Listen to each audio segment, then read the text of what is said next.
वंदे मातरम की धुन कर्तव्य पथ पर और आकाश में ध्वज फॉर्मेशन में 129 हेलीकॉप्टर यूनिट के 4 मी-17 1V helicopters inverted Y formation में उड़ान भरते हुए राष्ट्रीय ध्वज के साथ अपने हेलीकॉप्टर में फॉर्मेशन का नेतृत्व करते हुए ग्रुप कैप्टन आलोक अहलावत, विंग कमांडर आशुतोष खंडूरी भारतीय सेना के ध्वज के साथ, विंग कमांडर अभिषेक मल्होत्रा नौसेना के ध्वज और भारतीय वायुसेना के ध्वज के साथ उड़ान भरते हुए स्क्वाड्रन लीडर अभिषेक शुक्ला।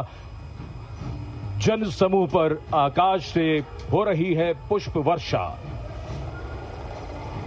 जाग उठी है सुबह, जाग उठा है दिन, जागे हुए भारत का जागृत है गणतंत्र, हमारा 77वां गणतंत्र दिवस।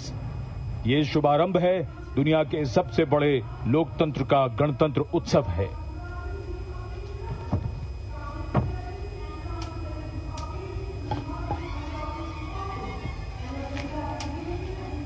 सलामी मंच की ओर अपने वाहन में बढ़ते हुए आज के समारोह की भव्य परेड की अगुवाई कर रहे हैं parade commander lieutenant general Bhavnish Kumar.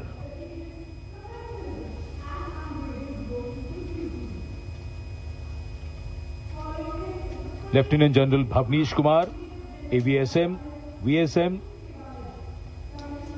General officer commanding Delhi area, दूसरी पीढ़ी के अधिकारी। लेफ्टिनेंट जनरल भवनीश कुमार ने 1989 में कमीशन प्राप्त किया। आज की परेड के commander lieutenant general Bhavnish Kumar.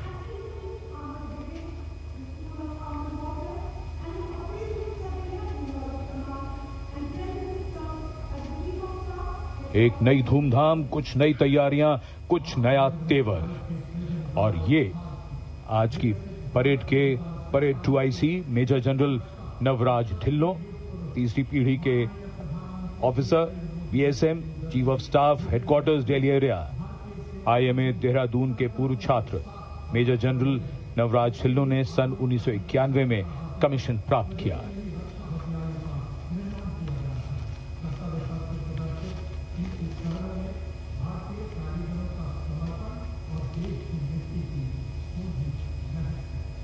अनुशासन, जोश, पराक्रम, अद्भुत कौशल, उम्मीद की सोच से परे मानव और मशीन के कारनामे, देश की सैन्य शक्ति और सांस्कृतिक विरासत के दर्शन अब इस भव्य परेड में। और कर्तव्य पथ पर वीरता के शिखर साक्षात हमारे सामने। पराक्रम और बहादुरी की कोई हद नहीं होती। बात जब देश की आई तो हद क्या, ये तो बेहद से भी गुजर गए। परमवीर चक्र से सम्मानित Subedar Major Honorary Captain Yogendra Singh Yadav, PVC सेवानिवृत्त, 18 ग्रेनेडियर्स। इनके साथ Honorary Captain Sanjay Kumar, PVC, 13 Jammu और कश्मीर राइफल्स। इन्हीं के साथ अपने वाहन में मेजर जनरल CA पिछावाला, सेवानिवृत्त, अशोक चक्र और कर्नल D श्रीराम कुमार, अशोक चक्र। परमवीर चक्र और अशोक चक्र ताज है इन वीरों का। परमवीर चक्र युद्ध में और अशोक चक्र अन्य परिस्थितियों में असाधारण वीरता और सर्वोच्च बलिदान के लिए दिया जाता है।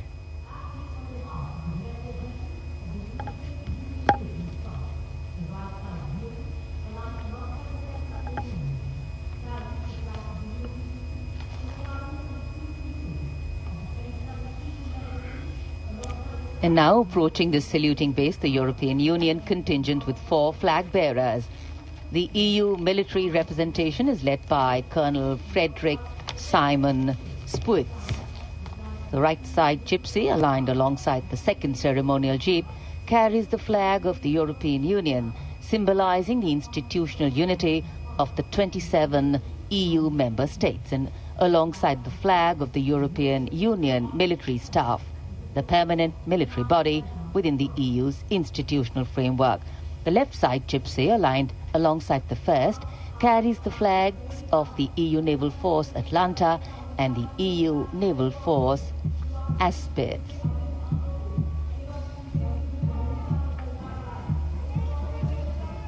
And close behind them, approaching the saluting base with dignity and shared purpose,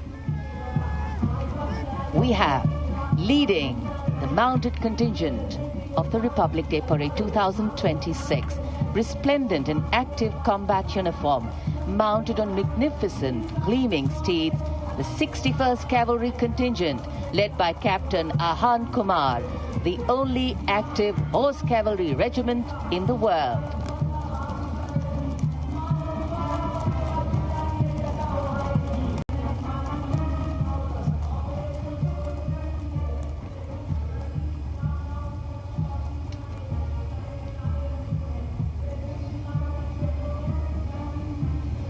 And over the Kartavya Path now is Prahar formation comprising one Dhruv advanced light helicopter carrying the Operation Sindoor flag of the Indian Army along with Rudra ALH WSI of the Indian Army and ALH Mark 4 of the Indian Air Force. Formation led by Colonel Vijay Pratap Sena Medal.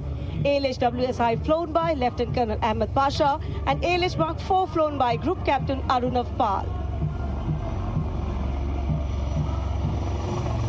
Prahar formation led today by Colonel Vijay Pratap Sena Medal.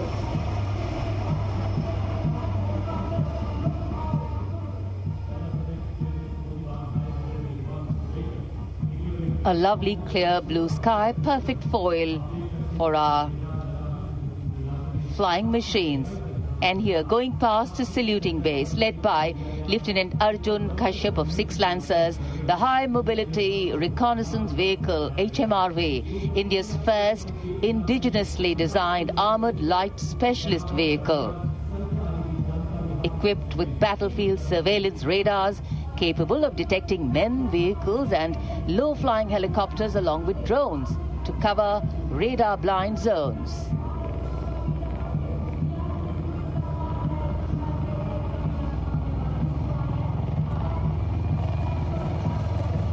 And now flying is the Garud formation, a powerful display of indomitable spirit of our Apache attack helicopters, known for its unmatched power and lethality across the world. 2 Apache helicopters